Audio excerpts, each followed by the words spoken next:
being parents of teenage daughters, what skin products we should absolutely do not allow them to put on their faces. You've kind of like steered away from the injectables. Everybody's using it, so why not? But why different? Personally, I'm not anti-injectables, but I didn't want injectables for myself. We would be very delighted to know your journey, how medicine started, and how it's come this far. When a patient walks into your clinic, how is the consultation process different from rest of the clinics? I also wanted to ask about, topical vitamin C, hyaluronic acid and retinol. These are some bigs of the skincare these days. Why are they so powerful and how to use them appropriately? What's your take on that? One thing you wish more women knew about skin health. I would say the biggest misconception is you can get great skin with Botox and filler.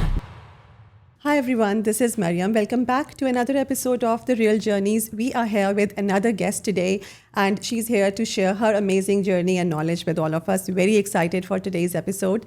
I'm joined by my beautiful co-host Shabiha today as well, and this episode is very special because both of us are sitting in the same podcast studio as co-hosts together for the first time. It is the first time, isn't it, since we've started this? Yeah. Amazing. So, yes, welcome everybody. And it is a very special episode for both of us, but even more special because we have a very dear colleague, a friend, who has been known worldwide for a lot of things. And I think apart from being a family physician or general practitioner back in the UK, she has started off with her own skincare line and is specialist in dermatology and aesthetics.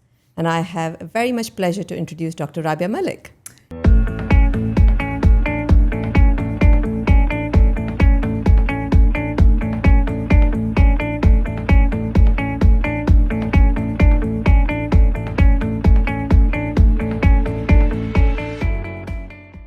Thank you so much. Thanks, Shabiha. Thanks, Mariam. Thank you Welcome. guys for having me and for thinking of me for your podcast. It's such a pleasure to be with you both. And I hope I can share some of my insights and experience over the past 20 years of being in medicine. Oh, wow. Thank you so much for coming over. Oh, it's That's a pleasure. great to have you, Rabia.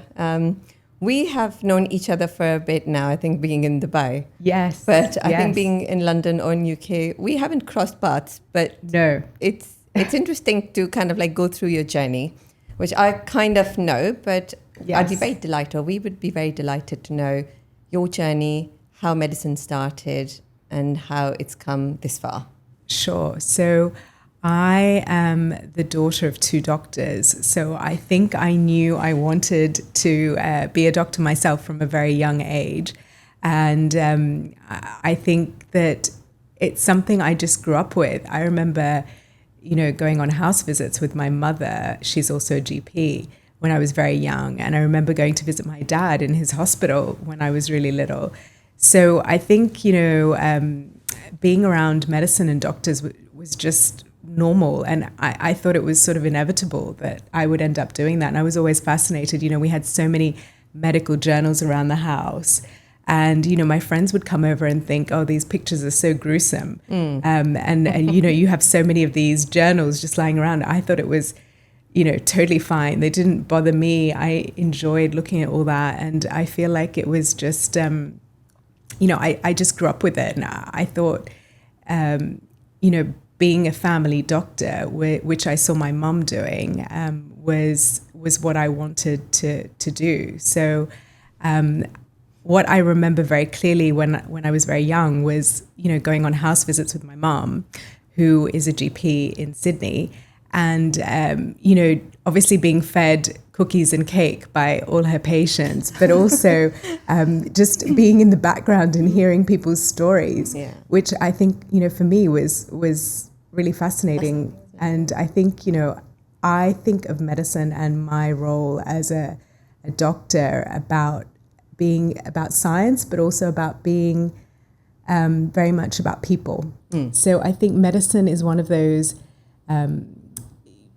careers or one of those professions that really combines science and humanity. Absolutely. I couldn't agree more. I think it's a fascinating field. It is beautiful to do when you are a family physician, when you are holistically looking after somebody, and patients confide into you, patients tell your stories. Yes. And it becomes a generational journey, doesn't it? Definitely. I mean, even now in my practice, even in my skin practice, so forget being a GP, but in my skin practice, I now see, women who then bring their children to me, who send their husbands to me, who send me their mums. Yeah. I end up seeing their whole families. Yep. And, to me, that's very rewarding because you really get to know people, you understand, their life, their lifestyle, and hopefully you can help them even more. But that's definitely the most rewarding part of the job is, getting to know people and their families and being trusted to sort of help them. That's the most important bit, isn't it? And I think that comes, you can earn trust. It's not something that, anybody can buy. And it takes time. It takes time. Yeah, absolutely. It does. I mean, it's building those relationships. And, luckily I really enjoy that. And it was part of the reason that I ended up transitioning into private practice, actually, was to have the time to spend with my patients. Because in the context of the NHS, being an NHS GP, and I was trained doing 10-minute consultations. And aside from that being quite stressful, I just always felt like I didn't have enough time, to cover everything with my patients, which I found really frustrating. I was always like, oh my gosh, I can do so much more, but I need more time. So private practice kind of gave me that opportunity. But, my background is general practice. I started medical school in Australia, which is where I'm from. So I went to the University of New South Wales in Sydney for my preclinical years.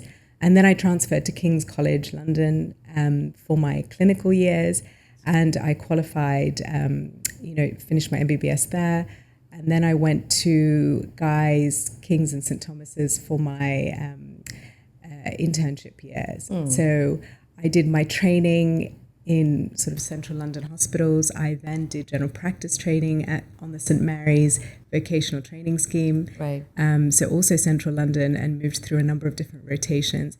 But I always had a real fascination with skin. And also, aging well. I would look at some people and think, oh, wow, they look amazing. Yeah. So what are they doing and how are they looking so good? And, for me, I think I always instinctively knew that it was about so much more than just products and skincare. It's actually very much an internal thing. But, 20 years ago, people weren't thinking like that. Yeah. So I think even when I started my skin practice, which is now about 15 years ago, so I started skin in 2011. And, in those days, skin health was not really a thing. Yeah. It was either skin pathology, skin diseases, which you went to a consultant dermatologist for, or very sort of low-level things that you went to your GP with. I mean, GPs see a lot of skin in their caseload. About 40% of general practice is somehow skin-related, whether that's rashes or, various skin-related issues. They come up a lot. But I was always interested in, skin health, what gives us great skin. And I thought, as a doctor, I need to figure this out. Because people would say to me, like, what do you think? What should we buy? What works? What doesn't work? And they don't teach you that in medical school. So amongst a lot of other things that they don't teach you in medical school. That's true. That's true. So I was always interested in it, and I was very lucky to have the opportunity to do a dermatology rotation at Johns Hopkins, and that piqued my interest because, the US is very advanced.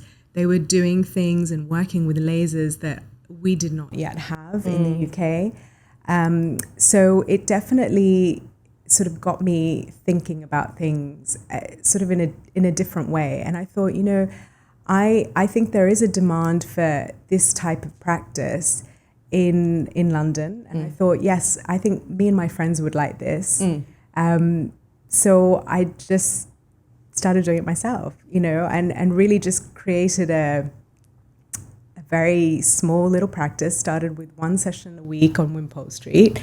And my friends were my first patients. How good is that? Yeah, and I'm very lucky and very grateful, over the last sort of 15 years, the people, there's a handful of friends who were my first patients who are still friends and patients today.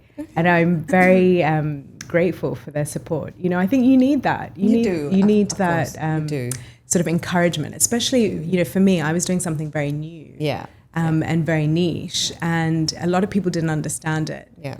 Because I was also not just doing standard aesthetics. I mean, aesthetics was very loosely defined even in those days. But, you know, aesthetics 15, 20 years ago was very much just injectables. Yeah. You know, today things have evolved. Yeah. But when I started and I, you know, from the beginning said, actually, I don't want to do injectables. That's not the focus of what I'm trying to do. I think people found that quite hard to get their heads around. You know, so what do you actually do? Yeah. And I'm like, well, I help people get great skin. And also, you know, it's just kind of evolved from that. Now we have regenerative aesthetics, you know, so we have a much better understanding of, you know, holistic aesthetics as well, which is very much the way I've practiced from the beginning, but it's become more mainstream now. Yeah. So, I mean, it's interesting, isn't it? I mean, you've kind of like steered away from the injectables and that, as you said, was the pinnacle or holy grail to say about 10, 15 years ago, wasn't it? Yes. So how did that steer come in that, you know, how did that make you change that, you know, well, everybody's using it, so why not? But why different? And you're big on skin peels and skin pigmentation, which is, again, quite a big issue, isn't it? Yes. For aging women particularly. Definitely. And I think, you know, that was one of the things, you know, when I went to the US, I was exposed to a lot of sort of skin peels, resurfacing treatments that we didn't really have in the UK at the time. Primarily also because I was looking for solutions for women of color. So, you know, Asian women like me, women who, you know, maybe of Middle Eastern background, who had pigmentation challenges that they couldn't find solutions for. And I could see how that was a big issue in our community. And we didn't really have great solutions. And I think the thing about the US, what was interesting to me is because they have a very big Hispanic population, particularly in LA, you know, they were more innovative with some of their pigmentation treatments. And those were the peels that I initially started working with. Yeah.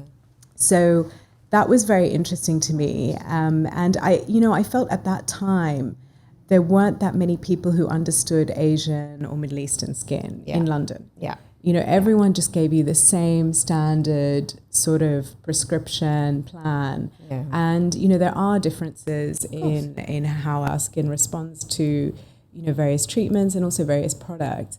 So, you know, in my experience, I find that a lot of women with skin of color are very actually sensitive to things like retinol. So they don't tolerate them as well. And, you know, there are other sort of changes in just the skin physiology that happen. So I was sort of looking for a solution to all of that.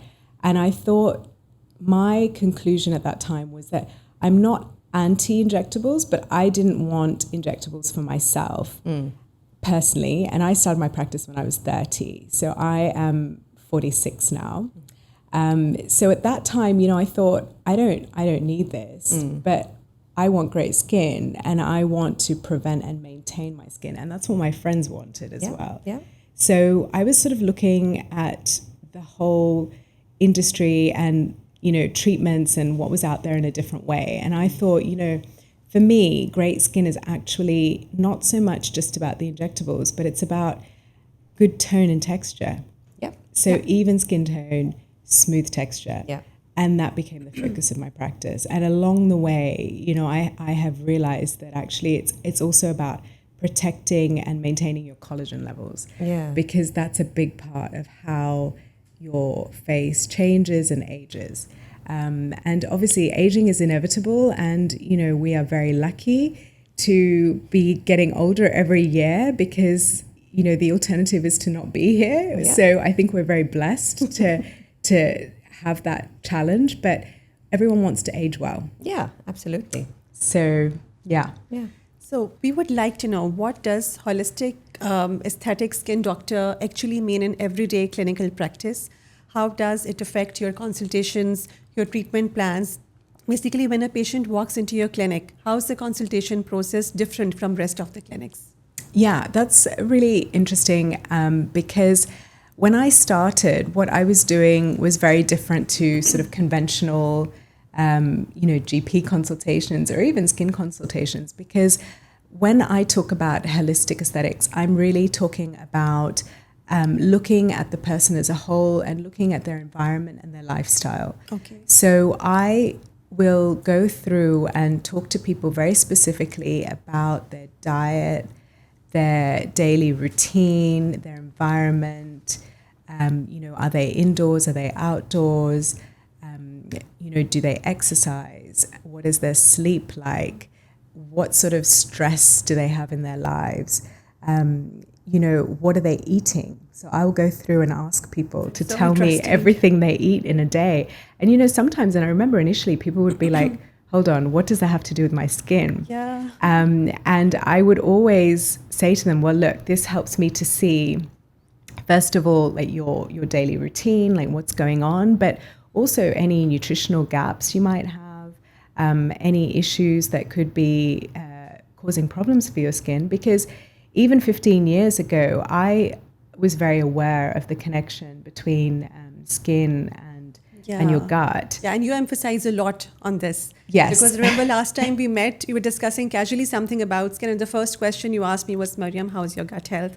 Yes. So a lot of conversation is happening on yes, and gut-skin connection, but you already... Definitely. And look, it's great that there's more awareness about that now. I think it's become much more mainstream. But honestly, when I first started, and I still remember, 15 years ago, talking to people about that, they thought it was very strange. To ask about your gut when I was doing a skin consultation. It's taken time, but that's true. It's also very interesting to see how people's awareness has evolved, and I think that's a very positive thing. That's true. And also the science. We now have studies that show that there is a very clear link between the gut biome and skin, and ultimately a lot of skin conditions are actually the result of internal inflammation. So if we think about acne, rosacea, psoriasis, these are all inflammatory skin conditions. And a lot of that can relate back to inflammation internally. So, I think if you have a better understanding of these things, then you can better treat someone. So, to answer your question, when I'm doing a holistic aesthetic consultation, I'm looking at all these different factors so that I can help guide my patients and help them create a plan that goes beyond just recommending or prescribing products or prescription topicals, but actually helps them get on top of their lifestyle. That's true. Help them to see where they can make changes that will impact their skin positively, because our skin is a reflection of our internal That's health. true. Yeah. And I was reading somewhere even genetics takes a back seat. Yes. And lifestyle and nutrition has a huge impact on the skin health, longevity, as compared to applying so many products on your face with crappy diet. Yeah. So, I mean, as much as I love a great serum, you can't out serum a bad lifestyle.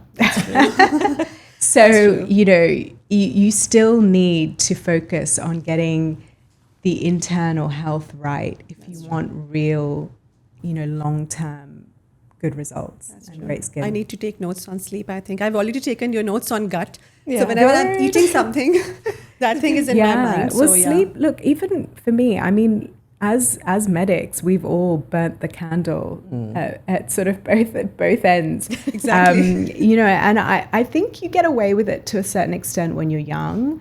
I mean, I know my 20s, I did not sleep very much, nor really in my 30s. But coming into my 40s, sleep has become a priority. Prime focus, isn't it? Yes, I think, yes, because you can't get away from it.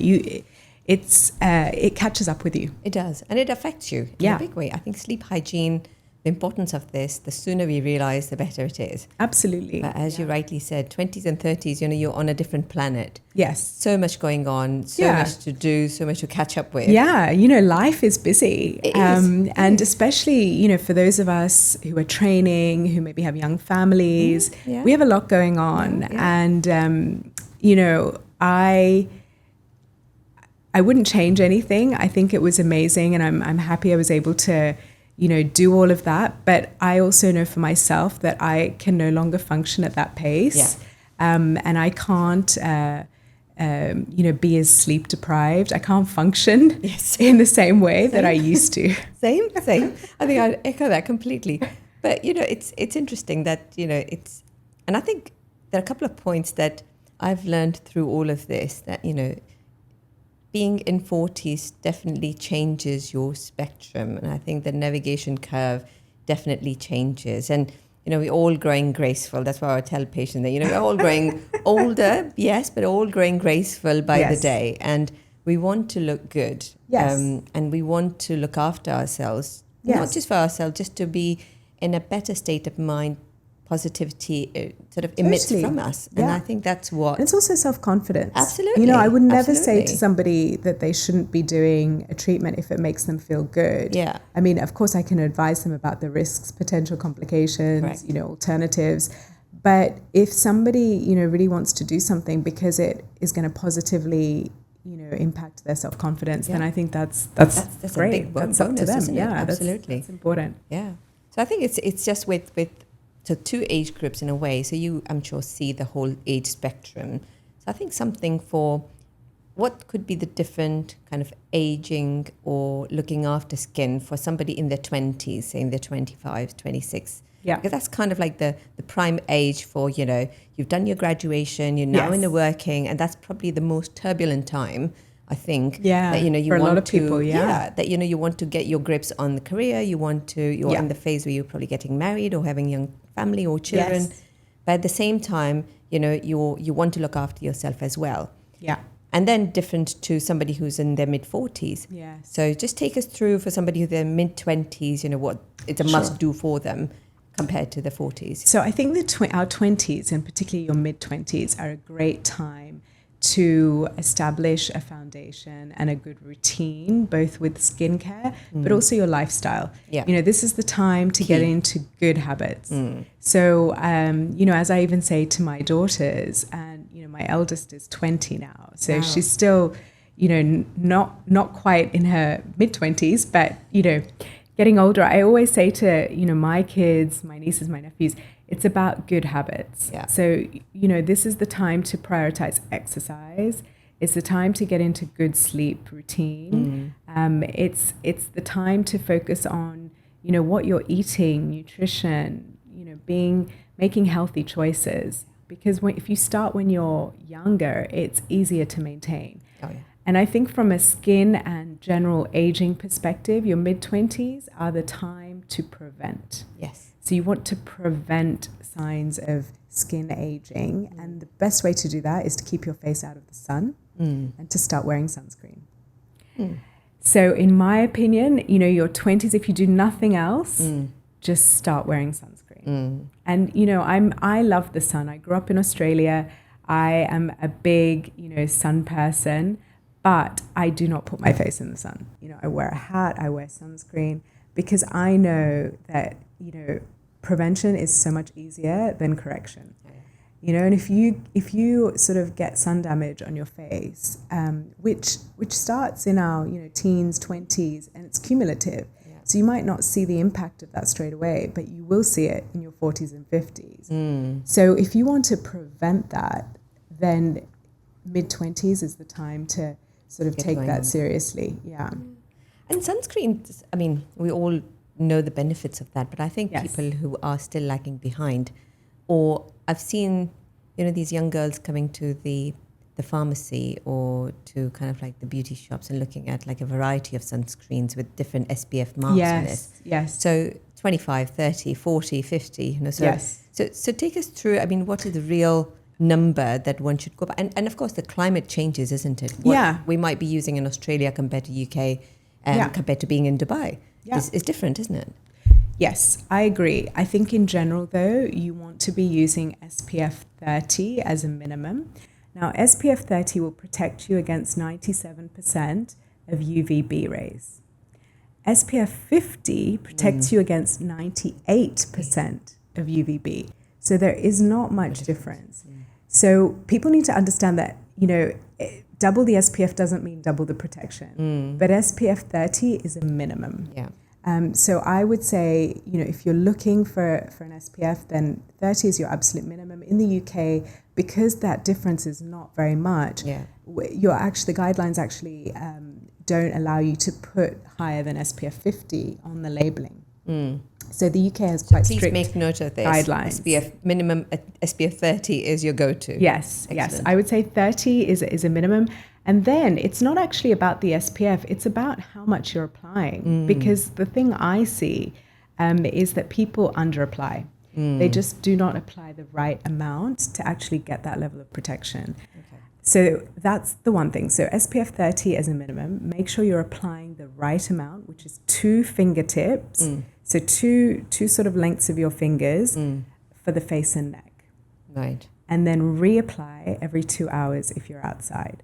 So that's the other thing. People forget to reapply. I've had patients go skiing and or be on a boat and they put on sunscreen in the morning and then they're out all day and then they wonder why they got sunburn. Yeah. It's not going to last all day. Yeah. So you need to reapply after 2 hours.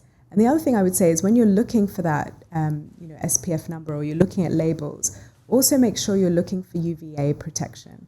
So the SPF number refers to UVB protection. Now UVB is the type of radiation that comes through the clouds and causes skin burning. UVA does not cause skin burning, but it causes skin damage and ultimately skin aging. Right. So you need protection from UVA and UVB. As well. So you need to make sure that the SPF you're buying protects against UVA and it has a minimum UVB protection of SPF 30, that you apply the right amount and that you reapply every 2 hours. Excellent. What do you think about different versions of SPF? I mean, there are creams, there are sprays, there's a powder version. Yeah. So I would say it's very much about personal preference. A lot of these, so long as they're formulated correctly, and you can see that from the labeling, and that you use them as as intended. So you have to use them as directed. Now, spray you might need to apply a lot more to get the same protection compared to a cream. Yeah. Powders, I think, are great for reapplication. So I personally am a big fan of the mineral-based powders that you can brush on top of makeup and keep it in your handbag. I think they're a great innovation. Yeah. I find sprays I used to use a lot when my kids were little and we were on the beach because it's the easiest way. Covers the whole body in. Exactly, quickly. But you just need to keep reapplying. Yeah. And personally, I am a fan of mineral-based sunscreens. Yeah. Because I think they tend to be less irritating, they're well tolerated, and they tend to work better if you're using actives in your skincare. So they're not going to react with your active ingredients, whereas some of the chemical filters in sunscreens can cause irritation, particularly if you're using active ingredients. So, I think there are good formulations of all types of sunscreens. It's about finding the right one for you and using it correctly and consistently. Yes. Talking about the skincare products, as Shabia was mentioning, how should 25 years old take care of their skin? Yes. These days we see our teenage daughters applying so many skincare products. So what do you have to say on that? Like, being parents of teenage daughters, what skin products we should absolutely do not allow them to put on their faces? Yeah, I think it's definitely become a big issue recently. And my advice and guidance is just to have a very simple routine for your preteens and your teens that involves cleansing the skin. So I think cleansing is very important because often, kids are sweating, they're running around, they're inevitably going to have some dirt, some environmental sort of residue on their skin. So I think cleaning the skin with a gentle cleanser is important. Definitely every evening before they sleep. And, some teenagers in particular, if they have oily skin, may benefit from cleansing morning and evening. Mm-hmm. But I think, very young children do not need skincare. Yeah. Their skin, healthy skin, moisturizes itself. It keeps it hydrated. So very young children, unless they have eczema, dryness, in which case you can use very simple products like even organic olive oil.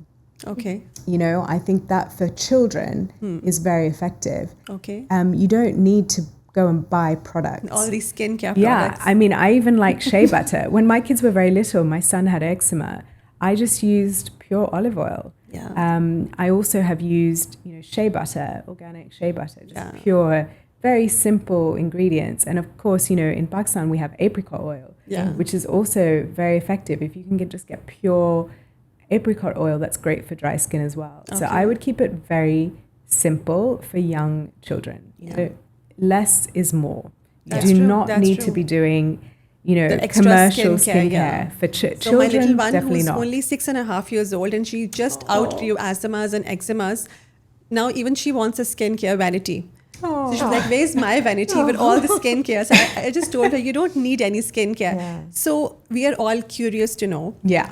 Please tell us, how does a skincare routine for a skin expert like you, for a pretty Yes. and beautiful person like you, look like from morning to evening? What are some non-negotiables? I think we would like to know. Yes. What are some definitely. non-negotiables in your skincare routine? It's very simple, but you know, I am super consistent. I have been, you know, since I was a teenager.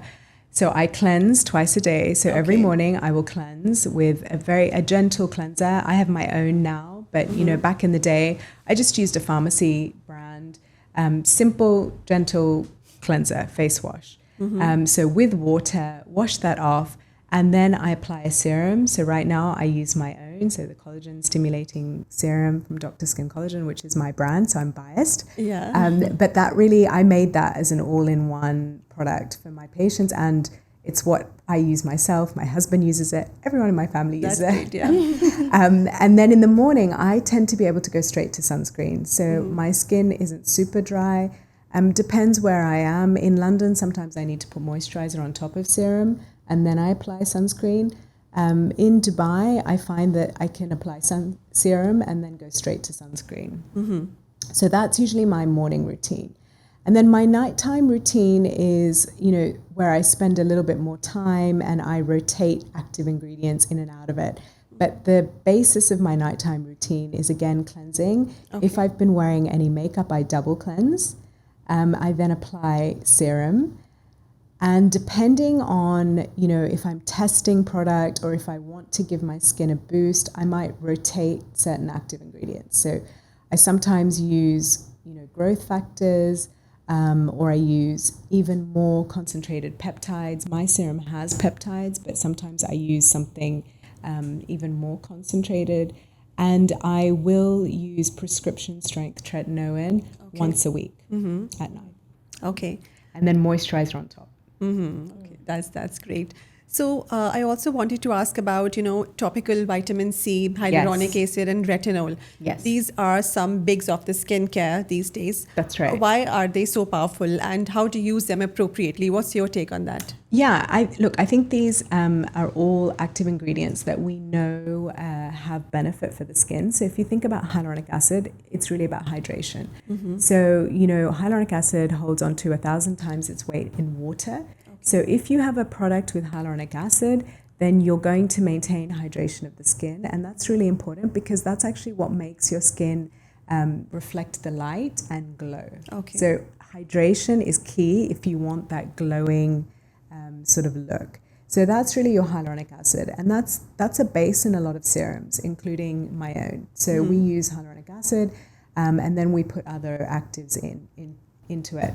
So vitamin C is one of those actives that is often can be combined with hyaluronic acid or used separately. Okay. And if you're thinking about vitamin C, it's an antioxidant. So you're really thinking about protecting the skin. So protecting against free radical damage. You know, you're strengthening your skin. So I would say vitamin C is a good ingredient, particularly, you know, if you're younger, if you just want to protect and maintain your skin, vitamin C is a good active ingredient. Okay. And then retinol is from the vitamin A family. And that, I would think of retinol as more of a renewal sort of active ingredient. And that's something to be used at night. Okay. And depending on your skin and how sensitive it is and what other actives you're using, you can use that, a few times a week at night and build up to every night. Okay. But it also depends on the environment and your climate, because in very hot countries, if you are exposed to a lot of sun, using retinol all the time can make you more sensitive, can sensitize the skin. Okay. So you have to be very careful about wearing sun protection. So the morning after you've used your retinol, make sure you wear SPF. And I think it's just about gradually introducing active ingredients so you don't irritate the skin, and don't use too much at the same time. Okay, very little amount of products shall be used. Yeah. So, and I wouldn't use vitamin C and retinol, together. So if you want to use both, I would say use the vitamin C in the morning and use the retinol at night. Don't try and do everything in one step, because that's where I see problems. A lot of people, particularly in recent years, where we've had skincare brands come up with, active ingredients that are sold in sort of single bottles. So, you can buy the vitamin C, you can buy niacinamide, you can buy an acid, and then people start mixing them all together. And that's where we saw a lot of irritation in people's skin, a lot of damage to the skin barrier. And actually, I think sometimes using too many active ingredients causes more problems. Rather than actually comforting the skin. Yeah, I think you need to have a balance. Yeah. Because you just can't be so aggressive with your skin That's all true. the time. You'll end up damaging your barrier, and your skin barrier is really important. It has a very important purpose in protecting your skin and, maintaining its integrity. And if you weaken the skin barrier, that's when you get lots of other issues and you cause inflammation at the surface. And, I've seen a lot of dermatitis. People end up with all sorts of issues from just overusing active ingredients. So, interestingly, now, Rabia, you are a multi-talented person. Let's put it this way. I don't know about that. You're a physician, you are a GP, a general practitioner, you are interested in dermatology and aesthetics, and you have your own brand, Dr. Skin Collagen. Yes. So being an entrepreneur on top of, all the merits that you've collected so far. So tell us about that. I mean, how did the idea sort of come about? I think when I do medicine, I think that's all I'm good for. I can't do anything else, and that's the story ends. But this I'm sure that's not true. I mean, look, I think we all have so many roles in our lives. We are all mothers and wives and daughters and sisters, and we do a lot of different things. But I have to say, working on my product range, and I really started thinking about it back in 2016, 2017, because I had been asked to do some consulting on a skincare range, and it really made me start thinking about it. And I always said I would never make a skincare range if it was just, a replica of something that was already on the market. Yeah. To me, it made no sense to just put more of the same out there. But, over the years, I started to see what people, were looking for. And for me, I felt like there was one product in particular that I just couldn't find to give to my patients and to use myself. And that was a sort of all-in-one serum that stimulated collagen, that protected the skin, had active ingredients in the right concentration, and was sort of multi-purpose for all ages, all skin types, and you could travel with it. Because, we all sort of have these lifestyles where we're, going here, going there. We don't want to take 10 bottles with us. That's we don't right. want to pack everything. Yeah. You just want one really great product. And, people would say to me, oh, I'm going away. What's one thing that I should take for my skin? And I was always like, well, there isn't really just one thing that I can say, take this. Take that, yeah. And that's really how I started working on my serum. Excellent. And there were in particular a peptide complex that I was using in clinic at the time. And I thought, this is so great. We don't have like a good retail product that has this combination of active ingredients in the right concentration. Because, my other, pet peeve is all these skincare brands that market around ingredients, but then they use such a low concentration that people get sucked into buying something and it just doesn't deliver results because it's not, the active ingredient is not being utilized at the right concentration. So even though they market around an active ingredient, which is really good, they're not actually giving people the benefit of the active ingredient. And, you know, a lot of that is because of commercial reasons. It's expensive to use high concentrations and, you know, great ingredients. Exactly. Yeah. So I was sort of, you know, getting really frustrated. I was like, there's just nothing that I want for myself, for my patients. And that's really what started the whole journey. And I thought, okay, I'm going to make it myself. Excellent. And if I had known how long it would take, how hard, how painful, and how expensive, maybe I wouldn't have embarked on that journey. But by the time I realized all of that, it was too late. I was fully in it. And I have to say, we launched in COVID 2021 at Harrods. And it was a real labor of love. Like, my family can attest to the pain. I'm sure. And especially in COVID, I mean, we had shipping delays. We had, you know, cost of goods going up, you know, packaging stuck in China, all sorts of issues. But, you know, I'm very grateful. We launched and, you know, people bought it, which I'm really grateful for. And they still buy it. And, you know, I am really proud of the product that I made, and particularly the serum, which is what I started with. I didn't compromise. I did, you know, even you have though a customer sitting at the table as well. Yes. Well, thank you. I appreciate that. But honestly, you know, I'm happy with my product, and that was what I wanted. You know, I wanted a product that I could put my name on, that I would be happy to use myself, to give to my family, my friends, and to sell to my patients, and know that this was the best out there. And I believe, you know, I've achieved that. But nobody tells you, you know, making product is one thing, selling it is another. Absolutely. And that's a skill that I had to learn. So I think it's, you know, I'm learning every day. And that to me, part of the challenge is also what makes it enjoyable. You know, you feel like you're growing, you're doing new things, you're pushing yourself. And sometimes you hate it, and most of the time I love it. So it's all good. That's good. I think more fun and talk. I think Mariam's got some rapid fire for you. Yeah, we'll move on to the rapid fire segment now. You have to be very quick, unfiltered, and honest. Okay. Whatever comes into your mind first, you just have to say that. Okay, I'll do my best. Are you ready? I'm ready. Okay. What's the most common sunscreen myth? Oh, no, sorry. This I've started with the sunscreen questions. That's okay. One skin product you can't live without. SPF, sunscreen. Okay. One thing you wish more women knew about skin health. So it's less about products and treatments and more about what you eat and your lifestyle. Okay, good. Ice-based dunking skincare hack or just overhype? Overhype. What SPF number you personally use? 50. LED masks, yes or no?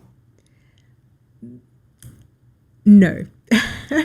One skin product that's massively overhyped, or one product everyone shall throw out of their skincare shelf? Sorry, One should throw skin- out? They should throw out of their skincare shelf, yeah. Glycolic acid. Okay. That's a surprise for me. I need to throw something. Glycolic's very irritating. Okay. I love lactic acid. So, you know, glycolic acid was cheap and, you know, really became big in the 80s. Okay. And it's still used in a lot of skincare because it's easy to get a hold of. It's cheap, you know, and it can be effective for some people, but it causes a lot of irritation. Okay. And we have better options. You know, I think the technology's evolved. We've got better ingredients now. So glycolic acid is old and bad. Okay. You weren't even born in the 80s, so I don't think you would have encountered any of that. I remember my mum using it. Really? Yeah. Okay. How much water one needs to drink for good skin? I'd aim for 1.5 liters a day. Okay. Coffee or tea? Coffee. Favorite Definitely. travel destination? Oh, the Maldives. Okay. Morning person or late nighter? Morning. What's the biggest misconception you encounter about skin health on social media? Oh gosh, on social media, there's so many. I would say the biggest misconception is you can get great skin with Botox and filler. Nice. London or Dubai? Oh, both. One word you'd use to describe Dubai. Vibrant. That's nice. Favorite place to grab coffee in Dubai? Oh, you know what? right now, my favorite coffee is Boon. Oh, Oh yeah. someone else said that. We You need to know, try them I now. actually Boon, the coffee, it's not fancy. I have some cafes that I love in Jumeirah. My daughter is always taking me to new cafes in Jumeirah. Okay. But the actual coffee, it's Boon. Okay, Yeah. I think we need to go together Yeah. someday. Yeah. I love Boon coffee Yeah. as well. Yeah. It's really good. It's good coffee. Yeah, It's good the next coffee Yeah. is on us. Oh. So we'll go together. We'll go, definitely. Weirdest food you have eaten at a night shift? Oh my gosh. I used to just live on quality street chocolates. Okay. So not weird, but bad. Oh. The amount of sugar, biscuits, chocolates. Yeah. Well, it was broccoli for someone. Yeah. You remember? No, oh my God, we have those sort of night shifts, and I remember brown bread, the toast, and, Oh, yes. and jam that used Yes. to come, and whenever I smell it, it just takes me all the way back to those night to shifts. those night shifts. Oh my God, it's I dreadful. just, it's so bad. I just remember living on coffee and those quality street chocolates that would always be at the nurse's station. Yeah, exactly. Always available on the nursing station. Yes. Bad idea. That was all I ate. Yeah. How many hours do you sleep? 8. I aim for 8. That's good. What's the first thing you do when you wake up in the morning? The first thing I do is a little meditation, and then it's my phone. Okay. And now, what's the most used app on the phone? Oh my goodness, the most used app. Oh, it's from the apps, it's probably Instagram, I'm sad to say. All of us. We're all guilty of that. If I'm being honest, Yeah. I think it's Yeah. Instagram. Yeah. Okay. Are your mornings planned or chaotic? Oh, my mornings are pretty planned. Oh, that's great. Now. My kids are older now, so I have a bit more time to myself. That's so, nice. Yes. Best way to relax after a hectic day? Oh, for me, it's a bath and a good book. Okay. Tell 3 food items that are best for skin health. Oh, the 3 best for skin health, I would say, are probably blueberries, some oily fish, so wild salmon, and some broccoli. Okay. Excellent. So we are done with the rapid fire, and now it's Fantastic. time to. No, yeah. So I think we'll It's time to burst some myths now. some myths. Okay. Yeah. Yeah. So I think there are a few things that have always come up, and when people ask me the question, I think I've said that before. That, if you're a doctor, so what is about this and this for skin, and what is this about gynae? And I'm like, well, I don't think one doctor can treat everything. So I think I'll do my best. But here have been some questions. Yes. So go ahead. Taking collagen supplement tightens loose skin. Okay, so this is a whole, a whole podcast in itself. Okay. But I would say that with collagen supplements, the studies generally support taking oral collagen to help with joint health. So I think, you will see and feel an improvement in your joints because collagen's a building block of, in our body. It's the most abundant protein. We have it everywhere. So when you take collagen, I think what people need to understand is that it's not just going straight to your skin. And actually, from a skin point of view, you are better off taking, the building blocks of collagen, which is vitamin C, for example, and amino acids. So making sure you have a high protein diet. And if you really want to supplement with something, then take liposomal vitamin C. Okay. Because there's some studies that show that there is a correlation between taking, a high dose, well-formulated liposomal vitamin C and improved skin elasticity and skin health. But actual collagen, there's so many variables. So, you have to look at, is it bovine? Is it marine? Where's it coming from? Where's it coming from? And also, you don't want collagen that's been contaminated. So you don't want to end up with heavy metal contamination and create more problems. So I actually believe that you are probably better off taking or having bone broth, which is also great for your gut and gives you those essential amino acids that you need. And I would probably start with that, particularly if you're focusing on skin. Okay, so the other one I have is sugar causes wrinkles. Yes, it does. Sugar, definitely. Too much sugar Not good. causes a process called glycation, which damages collagen fibers in the skin. So I would say too much sugar is definitely contributes to wrinkles. But what I also say is, because I have a very sweet tooth, it's how you eat your sugar. So balance it with good fat and protein. Don't have something very sweet on an empty stomach, because you will just make your blood sugar levels go crazy. Shooting high. Yeah, and that's what causes the issue. Excellent. Last one, retinol fixes everything. Not for everyone, unfortunately. No, there is no cure-all that works for everyone, and there's no magic pill and no magic product, unfortunately. I think it's about looking at what your skin needs, and I think skin evolves. Different stages, different ages, you need different active ingredients. And yeah, retinol's not for everyone. I think it can work really well for some people, but it needs to be used correctly. Excellent.